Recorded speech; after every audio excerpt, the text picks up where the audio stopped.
You are looking at Robert Griffin III warming up with his quarterbacks as the Washington Redskins play their fifth and final primetime game. 0-4 coming in. Hopefully the game against the New York Giants will be a lot better. Welcome into FedExField and Game Time Live presented by Verizon. I'm your host, Lou Holder. And joining us right off the top on this program is Redskins.com. Should I say extraordinaire? We can go with that. I can go extraordinaire. Brian Tidsman. Brian, you know what your job is every time we start. Now, we here at Verizon, at this show, we realize that the season, the playoffs might not be. It certainly got a lot. Yeah, but we look forward to what you have to bring every game day, and that is the front of the program. Absolutely. What you have this week. What do you have this week? We got D-Hall. D-Hall. Even in a season where the team is not living up to its expectations, D'Angelo Hall, who is a guy who was unemployed for more than a month this offseason, is a guy who has brought it this year on a one-year deal. You know, he's living the rule of threes this year. He's got 3 forced fumbles, 3 interceptions, 3 defensive touchdowns, and is just having really a career year for him at the age of 30. Right. And you think about D-Hall and the fact that he has been the glue that has held that secondary together. When you think coming in that, you know, we thought after last year, because there was a couple times last year we said, you know what, you should fire me. You should let me go. Right. I'm not playing my best football. And to see what he's done and how he's come back has been truly remarkable. Why do we wait for so long to put him on the cover? You know what? You got to wait for the big division games at the end of the year. He's a big game player. And this is the matchup that you're looking for. You know, Victor Cruz, Hakeem Nicks tonight. He's a guy that you're looking to put him on those guys and shut them down for the game. And I really think that he's amped up to do it. I really think the defense thinks that he can do it, and we'll see what he can do tonight. Right. Well, while we stay there, why don't we slide by so we can see some of this action? And let's stay on that defense. It's been a challenge. I mean, D-Hall has actually shored up one of those sides of the field. But the other side of the ball with Josh Wilson et al. And then the safeties, it still has been a challenge for Jim Haslett's group. It certainly has. I mean, this is a defensive backfield that has really struggled to kind of find an identity this year. They're supposed to be a team that is predicated on turnovers, and they certainly had their fair share of that between D'Angelo Hall and Brandon Merriweather. But as you mentioned, guys like Josh Wilson, David Amerson is still coming into his own, and they've really struggled at that other safety position all year long. It doesn't matter where you put Brandon, he's done fairly well. But Reed Hall walking right there. He is. There he is, right on cue. But, you know, Reed Dowdy is a guy who is a solid guy. He's not somebody that you want in your starting lineup every week. You want him to be kind of a captain of the special teams, a role player on defense. And, you know, I think that they've really been put in a position this year where, you know, with the loss of Phillip Thomas, with the development of Bakari Rambo, where they don't necessarily have a guy that they're really comfortable with at that strong safety position. We just saw Robert Griffin III. We've had our cameras focused in on Robert Griffin III, and we see Santana Moss here. Let's talk about those two individuals. First, Santana Moss. How good was it to see him back there on kicks? I mean, I think that was long overdue, and just the fact there's no wasted motions with him. As soon as he gets the ball, he's going right up the field, and I think people appreciate that. I think vision is so important. It's such an underrated part of the position. Everyone's looking at speed, even agility and things like that. Sure, those things are important. You got to have sure hands and all that. But after you secure the ball, what are you doing with it? And you see a guy like Niles Paul, who certainly has some talent, certainly has north-south speed, but he's a guy who's looking to initiate contact. You see a guy like Nick Williams, who really struggled to get the football. Chris Thompson struggled with injuries. Santana Moss is kind of that perfect storm of being able to get the ball and then do something with it. He's a guy who I fielded questions for a couple weeks on our mailbag segments. Just people asking me, why isn't Santana Moss back there? And, you know, I kind of ran out of answers for him. And finally we saw what he can do last week. And another big part of being a punt returner is that judgment. You know, you position yourself at the 10-yard line and you don't field anything that goes behind you. And we saw some good judgment. Even on the punts where he wasn't returning last week, he had a great 13-yard return. But the other ones where he was fair catching them or just letting them go was automatically putting the Redskins in better position than they've gotten off of punts all season long. Right. We just saw Fred Davis in front of us. That's another person that it's been a very interesting season for him from doghouse. He might be still in the doghouse, but, I mean, he was activated for the 49ers game. Didn't see much of him. I mean, what will we see tonight? I mean, I think it really boils down to Jordan Reed's status. We haven't heard officially yet. And Chris Russell will probably give us that in a couple of minutes. He should have that within the inactives. But Jordan Reed is a guy who tweeted earlier today with something to the effect that he will be available tonight. It'll be interesting to see if Fred Davis is actually in the plans. Of course, I'm sure that they're not going to take any chances with Jordan Reed. If he's ready to go, then he'll be ready. But if there are any lingering questions, we might see Fred Davis available again tonight. They want that pass-catching threat, and as you mentioned, he has been in the doghouse. We don't know the full story on why that is. I'm sure that we'll probably find out after the season. But this has been a really frustrating year for fans who I'm sure really wanted to see two athletic, playmaking type tight ends out there, and it's been a frustrating go for Fred Davis. Right. Aldrick Robinson, I know a lot of fans have been clamoring to see him more. I know Chris Russell has said that. I know Doc Walker said that on the radio, to see Aldrick Robinson more. Why haven't we seen him more? You know, he's a guy that is a bit of a role player, and it seems like with role players in this Kyle Shanahan offense, you have to take advantage of every opportunity. And for him, there's been a couple times, especially in the last month or so, where he's had the opportunity on the deep pass. He's had the opportunity to go up and get a big pass. He's gotten both hands on the ball, and he just doesn't come down with it. So I think for a guy that is looking to break into a bigger part of this offense, especially with a guy like Leonard Hankerson out, especially with Santana Moss, certainly on the downside of his career, he has the opportunity to step up. But they're not going to give him a whole lot of chances if he's not coming down with the football. He really needs to make the plays. I really think this last month, these last 5 games for him are huge because he is in that all-important third year, and he hasn't shown a whole lot this year. What are the guys saying in the locker room, Brian? I mean, when you go in there every week, I mean, obviously this isn't last year where there's an outside shot of making the playoffs. The playoffs are done. This has gone from, as I say, a rescue mission to a recovery mission. You know, it's done. So at this point, when it's done, you still have professional football to be played. And, you know, Shanahan said last year about evaluating players. He will be evaluating players, but it's not with that little oomph of a playoff push. There is none. So what's going on in the locker room as far as confidence? You know, I really buy into what head coach Mike Shanahan says about character in this locker room. You compare it to the locker room in 2011 when they were dead in the water, pretty much a similar situation at this point in the season. And there were guys that were checked out. There were guys that were visibly, certainly in what they were saying, but just in terms of body language and everything that they were doing out there, totally checked out. And you just really don't see that this year. You see guys that are, you know, stepping up in terms of being vocal leaders out there. And that's both the team captains, guys like Barry Cofield and London Fletcher, Santana Moss. We don't know what Fletcher and Moss's future holds for them in the NFL. This might be their last go. And they're still out there. They're still the guys that are rallying the troops. You're seeing guys like Darrell Young that are really stepping up in terms of leadership, Alfred Morris. This is a group of good character guys, and I really believe them when they tell me, and the rest of the media and the fans, that they're not going to give up, and that while this has certainly been frustrating, there is momentum to be gained here. We've heard all about Robert Griffin III and the learning process, the learning curve that he has missed out on with the offseason, and I really think that this is the opportunity in these last 5 games to kind of get a sync, get on a roll, and go into the offseason with some reasons to believe that next year can be better.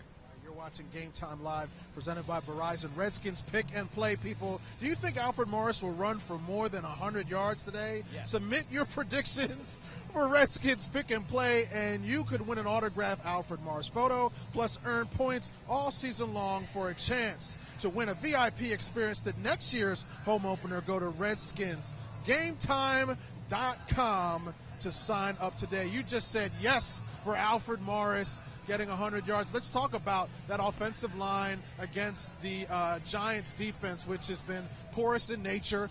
Both of these teams, I mean, a combined 7-15 for the Washington Redskins and the New York Giants. This is a very winnable game, and I think it's very, very winnable, knowing that if you run the ball the way that this team can run the ball, you're going to have massive success. Well, I mean, this is clearly a Redskins offense that is predicated off the run. I don't think that we really realized that last year with all of the glamorous downfield throws and the wide-open passing attack that Robert brought to this team. But we didn't, you know, there's been no success so far this year when they haven't been able to run the football. You saw it right out of the gate in week 1, 45 yards, 2 fumbles. Alfred Morris was a non-factor, and that's the last time that we've really seen a poor performance from him. He's a guy who over the course of his career has had 14 games in which he has rushed for 20 times or more. They are 11-3 in those games, and that's really telling that when they are able to commit to the run for a full 60 minutes, this is a guy that can really carry the team, and they need him tonight. They need him to be fast out of the gate. Last week he was pretty good in the first half. With the way the game went, they had to abandon him in the second half. But, you know, I would really like to see them, even if they fall behind by 2 scores, which you really don't want to see happen. But even if that happens, they really need to stick with him because he's a guy that allows everybody else around him to be better. Right. Certainly this is an offensive line that struggles in pass protection at times, even though this is a Giants front seven that is a bit porous, has had its problems this year, will have some guys out. You know, we'll look and see what they are able to do, but this is certainly a Giants defense that they can pick on. It starts with number 46. All right, thank you so much, Brian Tinsman for Redskins.com. Verizon NFL Mobile. Catch the Redskins game tonight live on NFL Mobile with Verizon Wireless. Get the NFL Mobile app and never be without football on Thursday, Sunday, or Monday nights only on Verizon Wireless. All right, as Brian Tinsman leaves, the man, the myth, the legend, big sexy Chris Russell joins us now on Gametime Live presented by Verizon. And we know what we want from you right off the bat. The inactives, the actors, who is playing tonight, Chris Russell? Well, it's not good. Jordan Reed, who is expected as of this afternoon to play, is inactive. Had a headache in pregame early warm-ups, will not be able to go. Of course, still a follow-up of that concussion that he suffered in Philadelphia. Was not able to go against San Francisco at all. Was again set to go tonight, but had to be scratched because of the headache. And anytime you deal with a headache and concussions, it's always a last-minute call, and they made it. They're going to take care of the young man. This will be his 3rd game. Also not good on the Niles Paul and Darrell Young front. Both are inactive. That robs them of 2 key special teamers and also 2 guys that can play fullback in Niles and, of course, the starting fullback in Darrell Young. So that means Evan Royster is going to be the starting fullback when they go with a fullback set. I expect to see multiple wide receiver sets as opposed to your traditional I or offset I, the way they run it. And then Rex Grossman, Brandon Jenkins, Josh Laribas, and newly promoted Chase Minifield is also inactive. Okay, as we step out and look at some of this video, what does this mean now for Fred Davis? We saw, he was active for the 49ers game. Didn't see much from him. Do you think his 2nd game back, we'll see more, knowing, what you said just now, that our tight end situation is kind of in dire straits right now? Oh, absolutely. I think you'll see him a lot more. I mean, number one, it's not his 1st game back. Number 2, there may have been disciplinary reasons behind not playing a whole lot Monday night. But on top of that, you're short Niles Paul and Jordan Reed. What does that mean? You have Logan Paulson, who's beat up and who, quite honestly, has not been the same player all year that he really was last year, which the Redskins rewarded him with a 3-year contract. His knee has been killing him most of the year. I wouldn't be surprised to see if Fred actually starts tonight, especially if they run a 2 tight end package called their Tiger package out of the gate. Not sure how they'll open up formation-wise, but, yeah, I expect to see a lot of Fred. All right, Redskins fans, Monday morning Redskins Roundup. Be sure to catch the Monday morning Redskins Roundup presented by Verizon every Monday at 9 a.m. on Redskins.com. The live web show will feature highlights, interviews, and analysis with this man. It's a good show. It's a great show with Chris Russell. I think people should listen and watch over and over and over again. Me and Chris Cooley, we create magic. Right. Ask Chris Cooley and Chris Russell questions by using hashtag Redskins Talk on Twitter. All right, let's talk about Robert Griffin III. The confidence level of this young man, where do you think it is right now? I mean, he's been hit a lot. That last game, then I looked, was it 26 sacks now for the season? They credited San Francisco with 2 more sacks on Friday. Gave him to Justin Smith, one for a behind the line of scrimmage pass that was credited, and also took away actually a completion for Robert and gave a run to Josh Morgan. So it was kind of a scoring change festival, if you will, on Friday. But the bottom line is he's, I don't think, and Redskins fans disagree on this largely, I don't think the offensive line, for as many times as they've been asked to pass pro, has been as bad as people think it is. I'm not saying that they are built, and they are built with the principle of being great in pass protection. They're not. They are a run, zone blocking, athletic offensive line. They are not designed to pass pro 35-plus times a game on average, and that's what they've been asked to do. As we look at Kirk Cousins, do you think at any point Robert should sit for a few and get a different look at what the game is like? You know, I don't. Okay. I don't. I mean, and I love Kirk Cousins. I'm a big Kirk Cousins guy. I think he's a great breath of fresh air. Unless Robert is significantly hurt, which you hope that, he doesn't get, I don't think Kirk Cousins should play, because I think the only way you truly learn is by seeing the bullets fly for real. And Robert needs to learn how to move from progression to progression, how to sit in the pocket, dissect and diagnose coverages that are changing on the fly. It's one thing to read a pre-snap coverage. It's another thing to read a coverage that goes from one look to another look during the snap. That's where he has to progress. That's where he has to get better. You can't do that sitting here. You can only do it standing there. Last question for you, because I know you're running. We're all running. My question for you is about the confidence, not only of Robert Griffin III, but this entire team. I asked Brian about the fact, last year when we were sitting here, Mike Shanahan made that declaration that he was doing some evaluating. It was then now that they went on a run and they had that little twinkle of a playoff berth. That's not happening this year. So, we've seen losing seasons before, but under Mike Shanahan this time around, do you see a difference in the confidence level and the just joy of still playing football with this particular group than you haven't in other seasons? Well, I think it's virtually impossible, Lou, to have as much confidence as this team has had at various times, even when things have not been so good. It's easy to have confidence when you're on a 7-game winning streak. But I've seen times where this team wasn't as good and times when things were not good on the field where the team had more confidence than they did this week or last week heading into San Francisco. That's not to say that they've lost all hope and that they've quit fighting, because I strongly, strongly do not believe that. However, with all of the buzzards flying around and really every little thing becoming a major drama, it is impossible to, never mind have a lot of confidence, it's impossible to concentrate and focus on what your job is there. That being said, this is a perfect opportunity for them to win a football game and get off the schneid. The Giants are not that good. We know they started 0-6. And we know Eli gives you the ball. He's in the gifts of giving. And he's thrown more career interceptions than touchdowns against the Redskins in his 17 games against them. Now, he's 11-6, but he has not been very good against the Redskins. This is a perfect opportunity. They're without Jason Pierre-Paul. Osi Umenyiora left in free agency. They're without Corey Webster, one of their top corners.